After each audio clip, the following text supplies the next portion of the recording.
a todos. Estamos aqui para mais uma palestra promovida pelo Corecon e pelo Sindecom para o mês do economista. Temos vários palestrantes e hoje nós temos o prazer de ter como palestrante o Marcel Solimeu, que está aqui conosco. Ele é economista da Associação Comercial de São Paulo. E o tema dele também envolve a importância do papel do economista na sociedade. Enfim, antes do senhor Marcel iniciar, queria passar a palavra para o Pedro, se ele gostaria de fazer algumas considerações, que é o nosso vice-presidente do Corecon e presidente do Sindecom. Pedro. Bem, boa noite a todos e a todas. Eu quero acolhê-los, agradecer a presença e especialmente do professor Marcel Solimeu, a quem eu tenho assim na mais alta conta, não só eu, mas todos os economistas que o conhecem e o trabalho todo que ele realiza em favor do comércio e da economia brasileira, e com a sua simplicidade também ele traz a grande riqueza do conhecimento e da experiência. Tenho certeza que todos aproveitarão em benefício da nossa profissão. Senhor Marcel, a palavra é sua. Bom, boa noite a todos. É uma satisfação poder conversar com os amigos e colegas economistas. Não creio que eu tenha muito a trazer para eles, mas pelo menos tenho muito prazer em estar aqui. Todos sabem, eu sou economista da Associação Comercial. Já há algum tempo, dia 11 de setembro, eu vou completar 57 anos como economista da associação. Muitos não sabem exatamente o que é a Associação Comercial, então, muito rapidamente, eu vou falar. A associação é uma entidade livre, fundada por empresários, é uma entidade local, municipal, e, ao contrário do que o nome sugere, ela congrega comércio, indústria, serviços, profissionais liberais, agricultura, praticamente todos os setores da atividade econômica. Ela tem 125 anos, não é das mais antigas, a mais antiga é a da Bahia, que é de 1808, mas a de São Paulo tem uma longa história e muitos episódios que se confundem com a própria história de São Paulo. A associação criou em 1944 a Revista de Gesto Econômico. Foi a primeira revista voltada para a economia e política de uma entidade de classe. Criou em 1945 o Instituto de Economia, que depois recebeu o nome de Gastão Vidigal, que era destinado ao estudo sistemático dos fatos econômicos. Nesse instituto nós tivemos muitos economistas aí que estiveram em evidência em muitas outras posições, inclusive o professor Antônio Delfim Neto, que trabalhou durante 20 anos lá no instituto e que me orgulho de ter trabalhado para ele, porque ele me pedia para fazer umas tabelas, né? Daqueles trabalhos que ele fazia. Então, eu sempre achei interessante que a maioria dos economistas, especialmente os economistas macro, dão pouca atenção ao comércio, como se ele fosse apenas um complemento de tudo que acontece nas fases anteriores, não acrescentasse nada à economia. O que é bastante estranho, porque o consumo das famílias, que é 65% do PIB, acaba sendo distribuído pelo comércio. De outro lado, o comércio também sempre ignorou os economistas, achando que eles não tinham muito a acrescentar para a atividade econômica. Apenas nos últimos anos, nós estamos tendo aí não só economistas se preocupando com o comércio, além daqueles das entidades de classe como nós, principalmente os dos bancos hoje, que acompanham muito, e o comércio hoje já, principalmente as grandes empresas mais sofisticadas, já tem inclusive carreiras de economista com planejamento, na logística, numa série de posições. Então, acho que isso vai fazer com que ambos se beneficiem, aumenta o campo de trabalho dos economistas e ajuda a aprimorar a atividade comercial, que a cada dia se torna mais complexa. Eu pretendia apresentar uma análise da situação do comércio com os gráficos todos daqueles fatores relevantes do comércio, mas depois, pensando bem, achei que todos aqueles gráficos, todos aqueles indicadores, praticamente hoje eles sofreram uma ruptura, não servem muito para a gente poder estar extrapolando, projetando. O comércio varejista, o mercado interno, de acordo com os dados do IBGE, ele vinha crescendo bem até 2014. Houve uma queda bastante significativa em 2015 e 2016, começou a se recuperar em 2017, em 2018 sofreu uma nova queda com a greve dos caminhoneiros, mas se recuperou. Em 2019 já estava com um resultado positivo, embora bastante modesto. E para este ano a gente tinha uma projeção de crescimento do varejo de 3% a 4%, o que acabou praticamente sendo interrompido a partir de março.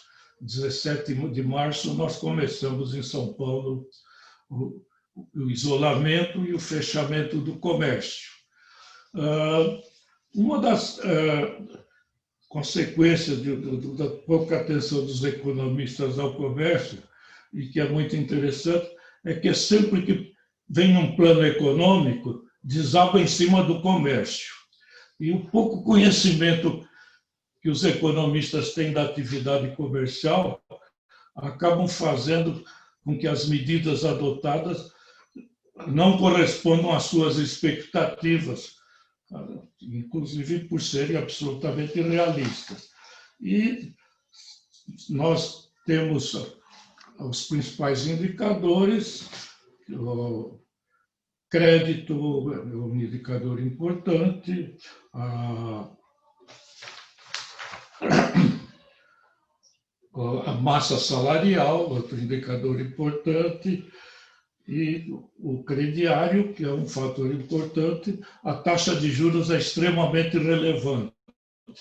E um fato mais relevante é que, quando a taxa de juros é menor, os prazos do crediário normalmente se alongam, o que permite com que as prestações caiam a níveis bastante baixos.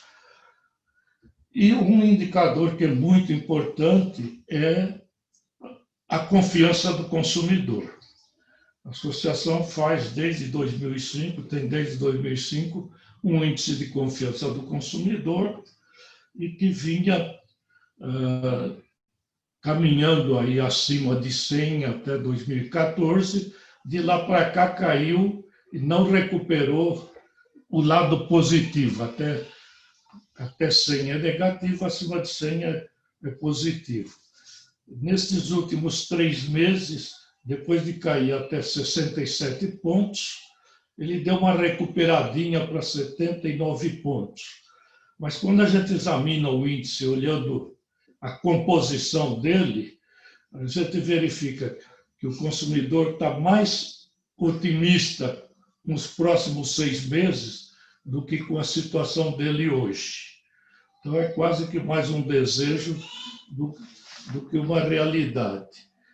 Então, nós não temos uma expectativa de recuperação rápida do comércio, enquanto as expectativas de consumidores não estiverem também mais positivas. com esse isolamento, o que o governo fez?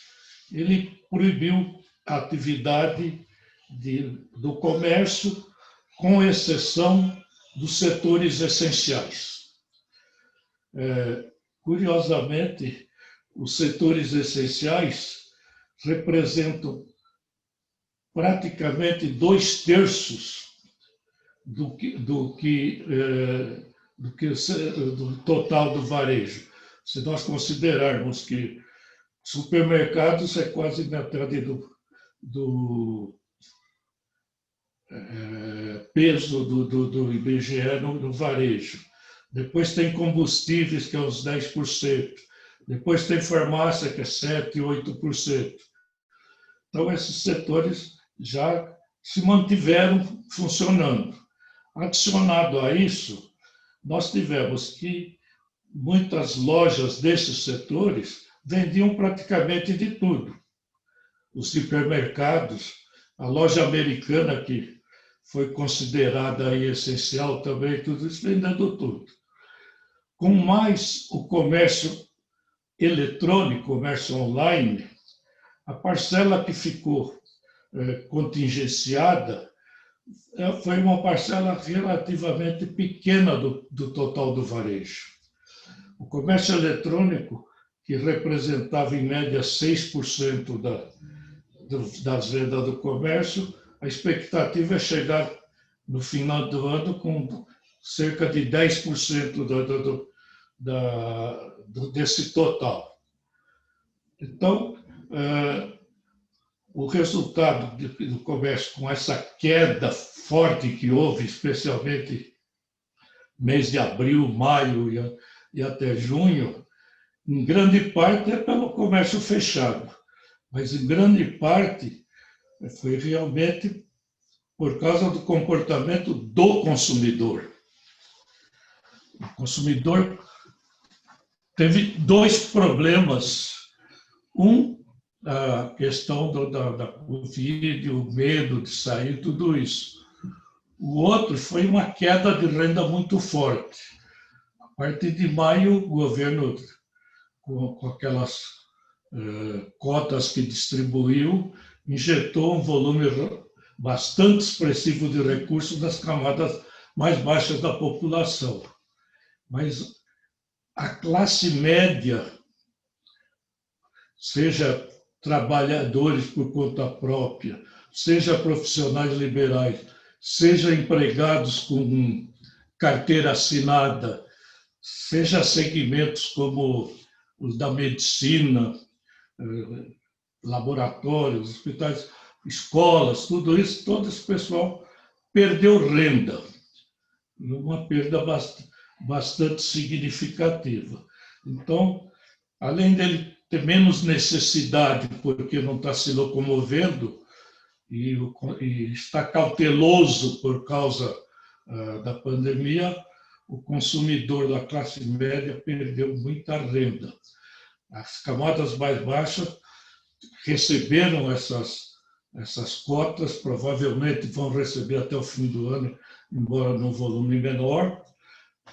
Grande parte disso foi para consumo de bens de subsistência. Uma parte foi, curiosamente, até para a poupança, que cresceu bastante. Mas esses setores que ficaram fechados, quando abriram, não conseguiram até agora recuperar. O que mais me surpreendeu em tudo isso é que depois de 4 meses de fechamento, quando foram abrir o comércio, vieram com uma limitação de 4 horas de funcionamento e 20% da área ocupada. Eu não consegui entender, eu posso não concordar com muita coisa do que está sendo feito, mas eu gostaria de, pelo menos, entender a lógica. Depois de 4 meses fechados, você abre o comércio para trabalhar 4 horas com 20% da capacidade? Qual é a lógica disso? Os outros setores todos trabalharam desde o começo plenamente. seguindo aquelas cautelas do gel, da máscara, tudo isso. Por que esses setores que foram abrir depois de 4 meses tiveram essa limitação? Eu não consigo entender. Deu aquela enchente lá na 25 de março e adjacência, o que era perfeitamente esperado. Você tem uma demanda reprimida e quando abre com todas essas limitações. Depois passa para 40%, para 6 horas com 40%. Agora, finalmente, abrir 8 horas, mas ainda mantendo os 40%. Esse negócio dos 40%, a grande vantagem é que quase ninguém sabe disso e nem está ligando, porque você teria apenas 40% dentro da área. Então, eu acho que não vejo nenhuma razão lógica para que tenha esses procedimentos. É tão absurdo que de uma cidade que pediu abrir 4 horas, 6 horas, não estava compensando, foi autorizado a abrir 8 horas, mas só 4 dias. Qual é a lógica de tudo isso? Eu acho que nós temos o direito de ter uma informação. Esse pretenso cientificismo que estão usando aí, com todo aquele aparato, aquela equipe toda, tomar medidas como essa, eu acho que são absolutamente injustificáveis. Agora, qual a consequência disso? A consequência disso é que nós tivemos milhares e milhares de empresas que fecharam e ainda vamos ter muitas milhares que vão fechar. As lojas pequenas dos shoppings, enquanto o shopping estava fechado, as empresas não cobravam condomínio. Mas na hora que o shopping abriu, passaram a cobrar. Só que o movimento dessas lojas, 4 horas, 6 horas, mesmo agora até com 8 horas, não estava compensando sequer os custos. Então, nós vimos ainda na semana passada, no domingo, a notícia que 17 lojas estavam saindo do shopping Higienópolis, por não estar aguentando os custos. Então, o que eles acabaram fazendo para as empresas menores foi uma maldade, não tem sentido essas limitações todas. Se o supermercado está aberto todo, se a farmácia está aberta toda, por que essas lojas menores não podem abrir com as mesmas restrições impostas aos grandes? Isto vai fazer com que o número de lojas fechadas vá continuar aumentando. O desemprego no comércio já atingiu cerca de 100 mil pessoas, segundo o Sindicato dos Comerciários. Agora, quando é que a gente vai voltar à normalidade? Ninguém sabe. Mas o que é mais problemático é como nós vamos voltar a essa normalidade. Quando e como? O que vai acontecer para o varejo daqui para frente? A Fernanda é mais ligada nessa economia comportamental. Eu sou mais ligado a números. Mas o que eu tenho percebido conversando com os lojistas é que muitos que não fecharam ainda estão pensando em desistir. Não porque não estejam aguentando. Estão pensando em desistir porque não conseguem entender essas restrições, esse autoritarismo que está sendo imposto em cima do comércio. O episódio mais lamentável que eu vi de tudo isso, que me revoltou, e eu, sinceramente, não entendo como a sociedade não reagiu, foi soldar uma porta de uma loja da rua 25 de março. Um arbítrio desse eu nunca vi em todos esses anos que eu acompanho o comércio. Mas o que nós podemos esperar da abertura? Nós temos fatores favoráveis. juros muito baixos que favorecem o crediário. Qual é o problema? Confiança. Você, para se endividar, precisa ter a confiança. E para o emprestador, você precisa ter um mínimo de segurança. Então, esse é um dos fatores. A massa salarial vai demorar para se recompor. Algumas atividades estão voltando gradativamente, dos profissionais liberais, mas a grande maioria ainda vai demorar para poder ter a sua renda normal.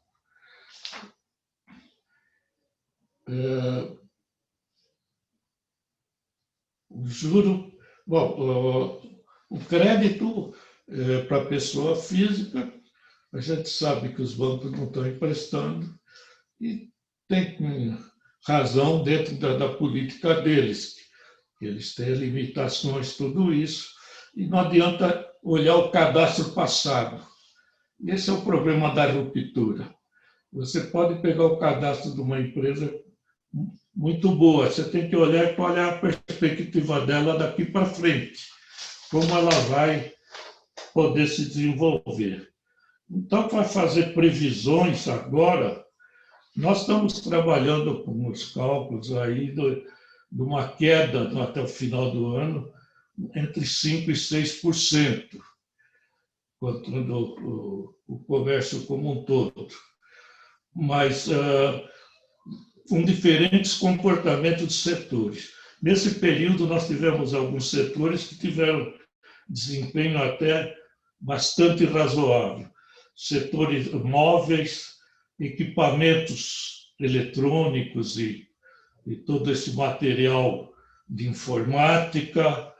Nós tivemos utensílios domésticos, os móveis e equipamento informático é porque as pessoas tiveram que adaptar suas casas para converter em escritório. Utensílios domésticos, porque muita gente que não cozinhava ficou em casa, teve que cozinhar. E, curiosamente, material de construção, porque as pessoas ficando em casa começam a observar mais. Isso aqui está assim, aquilo ali está... Agora, o setor voltado para o uso pessoal, confecções, calçados, objetos de uso pessoal, esses ainda continuam com uma queda extremamente alta. Comparado com o ano passado, a queda ainda está na ordem de 40%. E esse setor tem várias razões. Uma delas é que as pessoas saindo menos estão necessitando menos de comprar essas coisas. Outra é que tem restrição para você provar roupa, calçados, tudo isso. E uma terceira, que o comércio perde aquilo que a gente chama de compra de impulso, que é aquelas compras que as pessoas fazem porque estão circulando, viram, gostaram naquela hora, naquele local. Não é uma compra que eles pretendessem fazer. Isso no setor de moda representa uns 20% das vendas para o varejo. Então, esses segmentos aí sofreram muito mais. E é onde está o grande segmento das empresas menores. Por isso que as empresas menores tiveram uma devastação muito grande, o número de empresas fechando muito grande. Agora, será que nós vamos ter um novo consumidor? Um novo varejo? Essa é uma incógnita. Uma pesquisa que eu recebi aqui há algum tempo atrás, perguntaram o que você vai fazer no primeiro dia que você puder sair totalmente livre. E aí, visitar shopping e fazer compras. Lógico que foi mulher que deu essa resposta. Mas é uma incógnita que a gente não sabe. Mas os fatores objetivos, para mim, continuam sendo desemprego, renda e confiança do consumidor. Se nós tivermos uma abertura total mas a confiança do consumidor continuar nos níveis atuais, nós ainda vamos demorar para ter uma recuperação. Estou achando interessante que eu tenho visto muitas análises que o comércio está recuperando em V. Eu não consigo enxergar esses números com esse otimismo. É que quando você compara agosto com julho, cresceu 28%, por causa do Dia dos Pais, tudo isso. Mas quando você compara com o ano passado, a queda ainda está superior a 40%. Então, por isso que eu não tenho muita expectativa de que a gente possa fechar o ano, pelo menos próximo do ano passado. Bom, basicamente era isso, um bate-papo. Eu prefiro mais responder perguntas do que falar. Muito bom mesmo, realmente é muita mudança, né, que a gente está vivendo no comércio, e a gente sabe que o comércio ele é um forte empregador, e o impacto que está trazendo tudo isso para o bolso do consumidor, né? Então, realmente preocupa muito. E acho que uma das grandes incógnitas é essa, entender como vai ser esse consumidor depois, né? Essa expectativa. Inclusive, alguns segmentos não acreditam nisso, né? Eu acho que isso vai ser muito lento e que acabam optando por fechar, como o senhor relatou. Eu ia lhe perguntar, tomando a liberdade de cortar a fila aqui, o brasileiro é muito consumista, né? Ele é muito consumista, ele vê no consumo um prazer de comprar e tudo mais. O senhor acredita que, diante da renda, isso possa vir de forma mais tímida, se tornar um hábito um pouco mais contido? Eu acho que nós vamos ter um processo, nós tivemos um processo de adaptação para se conter. Eu acredito que nós vamos ter um processo que, inicialmente, o consumidor vai estar mais contido. Mas não sei, eu acho que o brasileiro é o brasileiro, e acho que passado um tempo, passado o susto, quando eu tiver uma sensação de normalidade, vamos voltar aos comportamentos de sempre. Uma mudança que veio para ficar é o aumento da participação do comércio online. Mas acho que, inclusive, a tendência vai ser de combinar o presencial com o online.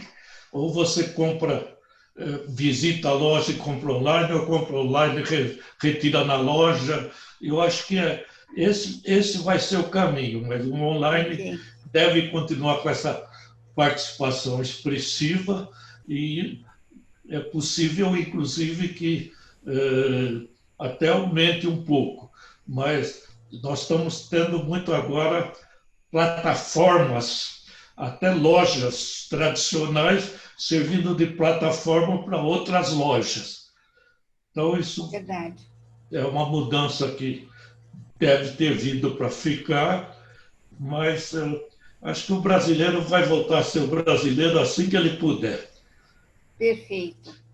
Bom, vou lhe passar algumas perguntas. A primeira pergunta é da Graça Aparecida, que ela lidera no Corecon, um grupo das mulheres economistas. E ela pergunta: gostaria de saber do palestrante qual a sua visão sobre o mercado de trabalho feminino nos próximos meses. Bom, o mercado de trabalho vai recuperar muito lentamente. O grande problema que nós tivemos nesse período não é só o desemprego, é fechamento de postos de trabalho. As empresas passaram a usar mais a tecnologia, mais a informática, então provavelmente vão utilizar menos mão de obra. E vai ter uma mudança da qualidade, porque a empresa vai precisar de mão de obra, mas de mão de obra mais especializada para o uso da tecnologia. E eu acho que, nesse aspecto, inclusive, o mercado feminino deve ser melhor que o masculino, porque as mulheres, no geral, estão melhores preparadas para esse tipo de trabalho. Ok. Bom, o Haroldo da Silva, que é conselheiro do Corecon, pergunta, primeiro ele comenta, professor, o senhor é exemplo para todos nós. É verdade. Já ouvi colegas defendendo que o auxílio emergencial, que seria de 200, mas que a Câmara elevou para 600, né? Que ele seja estendido até dezembro.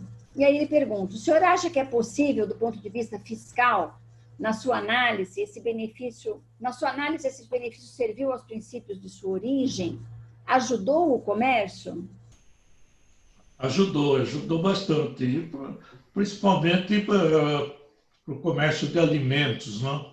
E ajudou muitas famílias que realmente ficaram completamente sem qualquer possibilidade de subsistência. Eu acho que foi fundamental. O valor de 600 eu não acreditava que fosse sair um valor dessa magnitude pelas restrições fiscais. Acredito que agora não é hora de eliminar, eu acho que tem que continuar pelo menos até o final do ano, possivelmente com valor menor. Agora, acho que eles vão ter que procurar cortar outras coisas para poder manter esse valor, porque as contas públicas estão numa situação muito ruim. E eu acho que agora a hora é de gastar com mais parcimônia e com mais objetividade, porque houve muito desperdício aí dessa questão da pandemia, o dinheiro foi muito mal aplicado em muitos casos, mas eu acho que deve manter até o final do ano, um valor menor, mas é importante isso.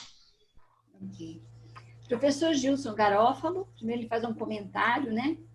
É evidente que a minha convivência com o Marcel é de mais de 40 anos.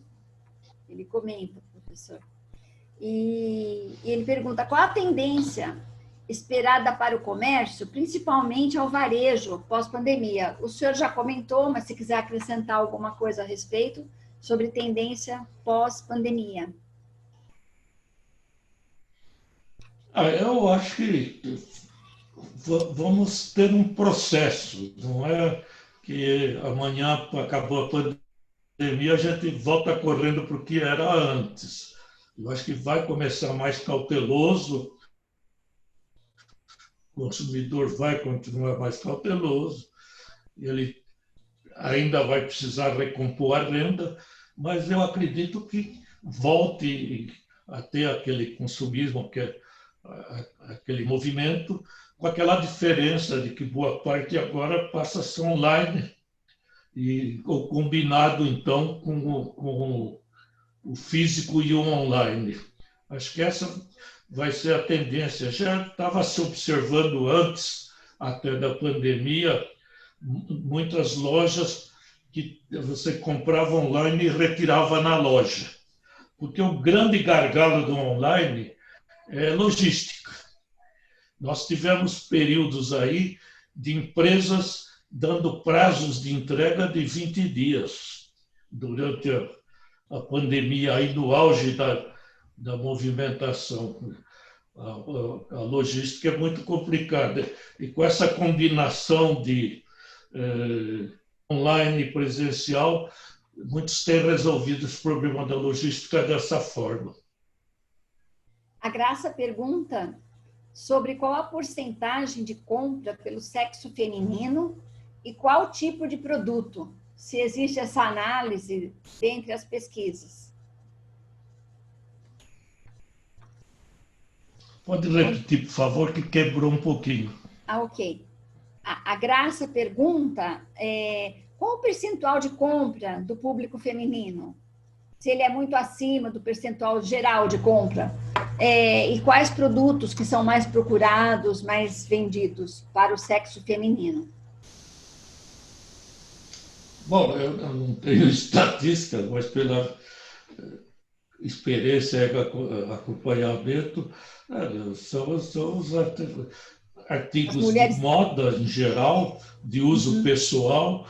Inclusive, as mulheres compram muito artigos masculinos, porque em muitos casos, inclusive o meu, que geralmente é a minha mulher que compra a roupa para mim, porque eu vou lá, Olha, tal, dou uma olhadinha, ela olha, vê se ela gostou, ela compra. Mas, não, e também para os utensílios em geral para casa, tudo isso. Mas percentualmente eu não sei a mulher quanto domina, então. representa, quanto representa a compra feminina. Mas é importante. Claro. A mulher domina as compras, então. Tem uma amiga que tem material de construção, loja, e ela fala sempre que entra o casal, né? E geralmente dá briga na hora de escolher material de construção, mas que a palavra da mulher prevalece. Falei, poxa, que interessante. Hein? Comigo nunca dá briga, porque eu sempre digo sim, pronto, resolve. Perfeito. O Haroldo pergunta qual o economista que lhe serve de inspiração dentre as diferentes escolas do pensamento econômico? Bom, hoje eu sou muito mais pragmático do que teórico. Eu me baseio muito, a minha inspiração muito é o Delfim, com quem eu trabalhei. Eu fui aluno e depois trabalhei, que é, é mais pragmático. Eu sou de formação liberal, sempre fui, mas não, mas com uma dose de realismo de quem vive o mundo real.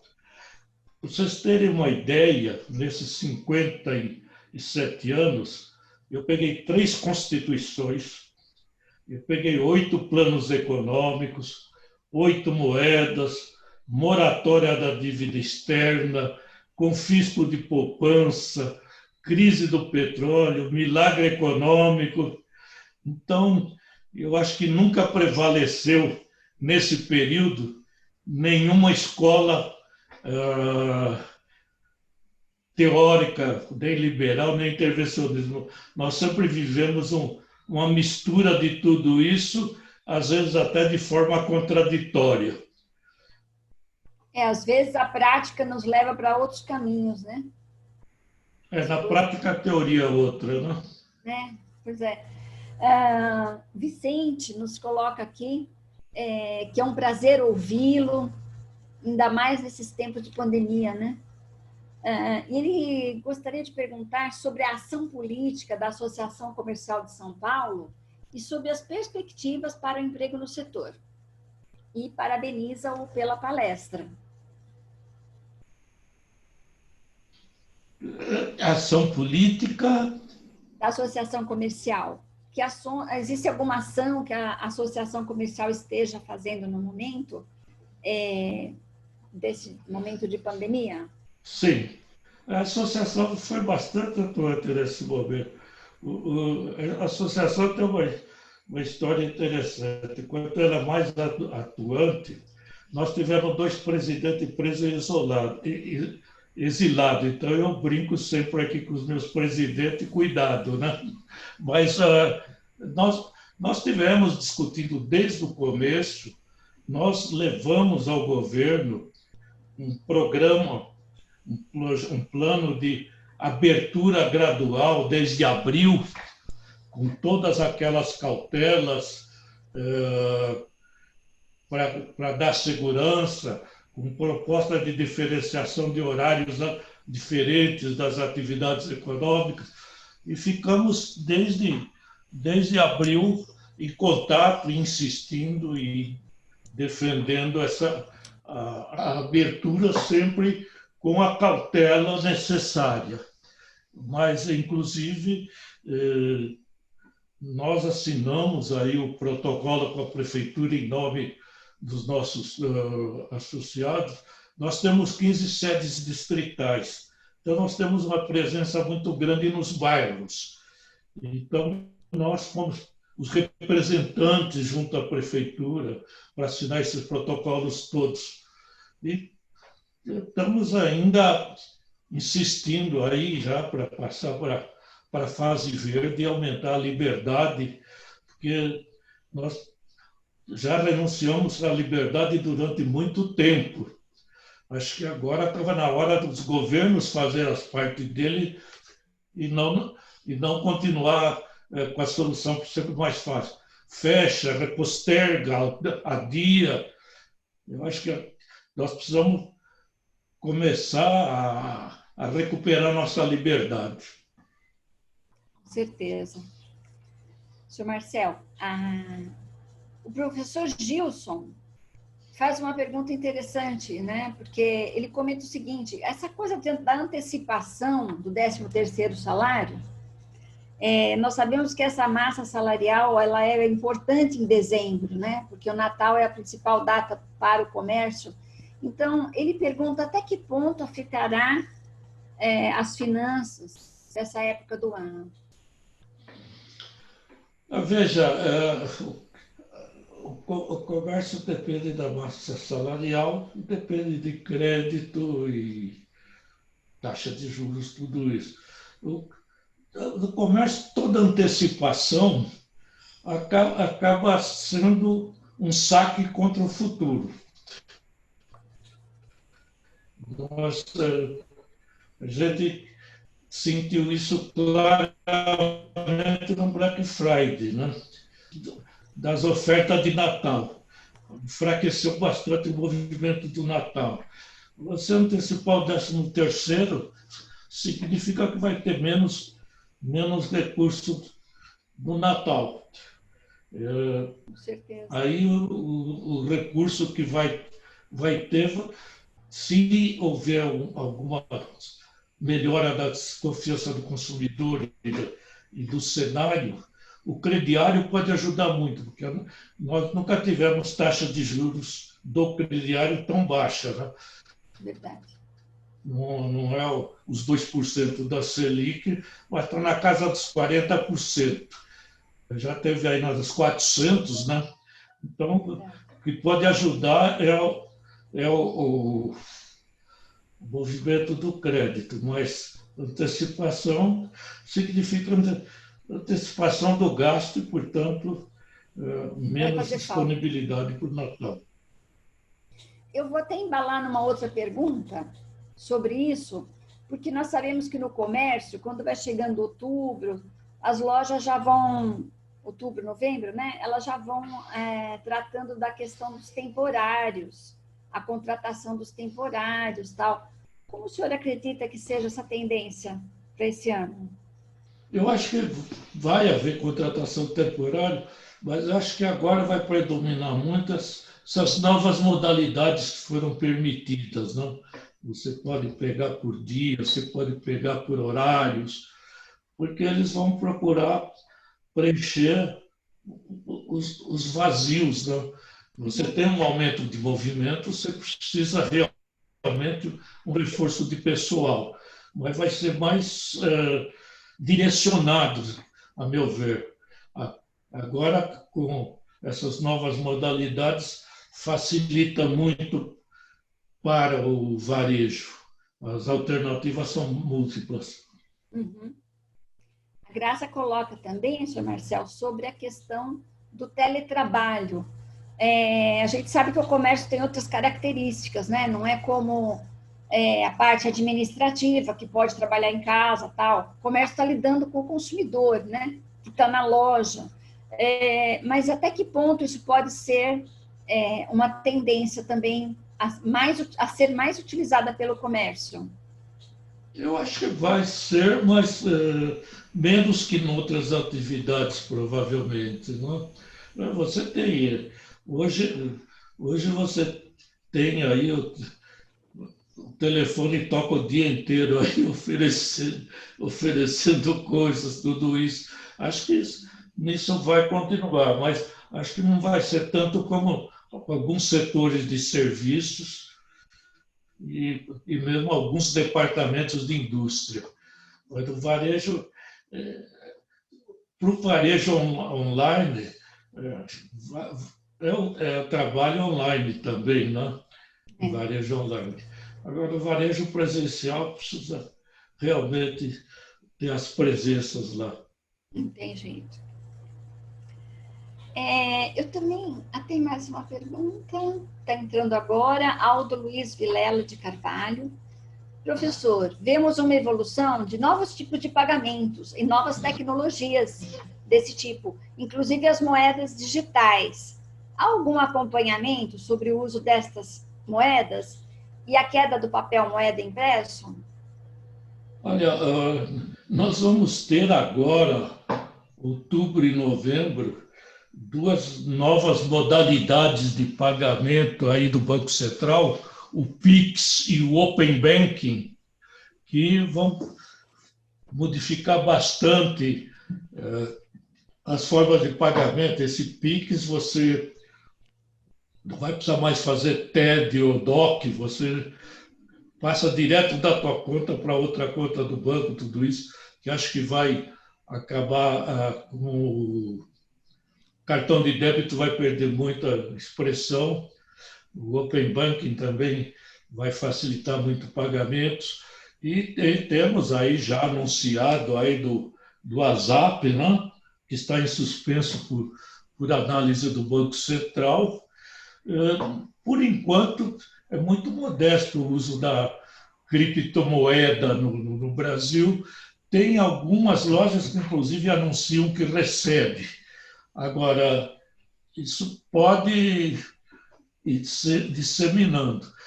Uma coisa que é interessante, que pouca gente sabe, é que o pagamento em dinheiro ainda representa 60% do total, se você pegar a nível nacional. Aquela pesquisa do Banco Central mostra isso.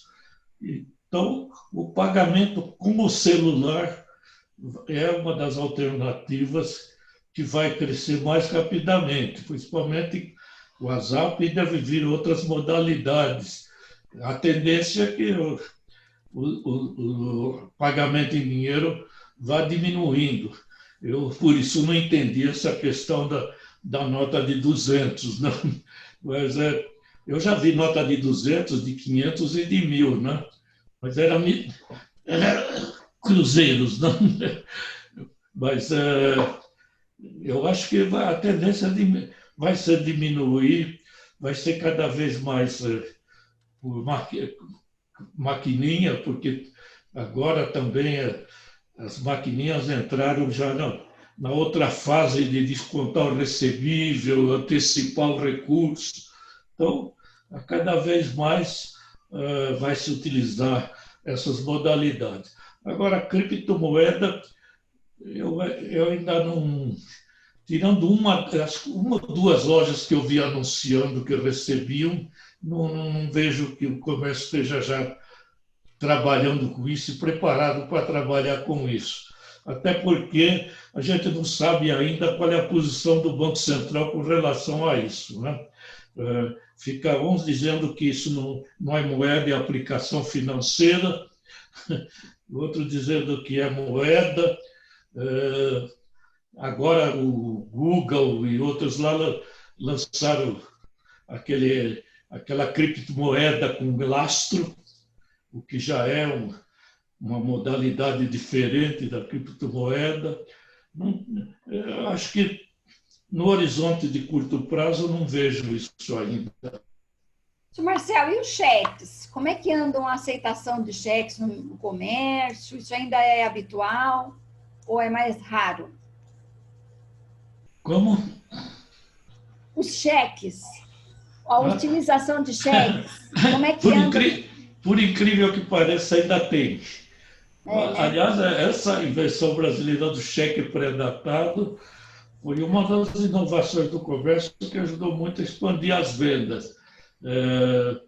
Ainda tem, mas no geral, por causa da portabilidade.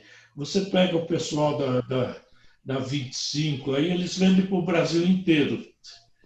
E vem muita gente de fora e traz o cheque até de terceiros, mas diminuiu muito. Não, já chegou a ser uma forma de pagamento muito importante, inclusive que teve muitos problemas aí quando se mudou a moeda.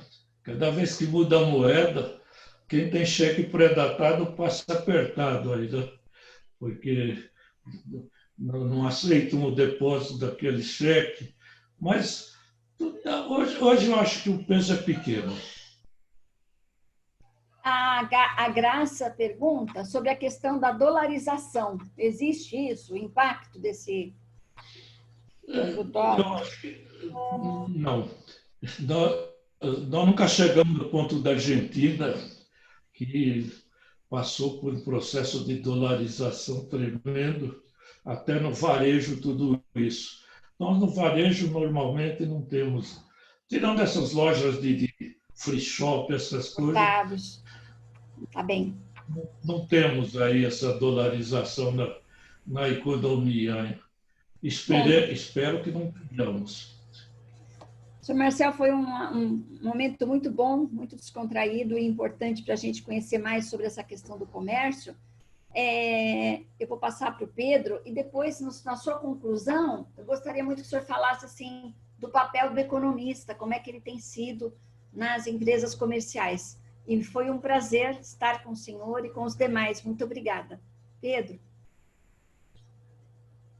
Quero agradecer ao professor Marcel Solimeu por essa palestra, por tantos detalhes e tantas informações. E a mim, antes que ele fale, né, porque aí ele vai explicar tudo, aí fico eu sem falar nada aqui, né? É importante, eu vi quanto o economista é importante em todas essas funções para pensar em tudo. Crédito, formas de pagamento, formas de funcionamento, tudo isso que é a lógica do sistema do comércio, tem muito que o economista pode contribuir. Como disse ele, sendo prático, né? Porque teórico não é lugar, o comércio não é lugar de teórico.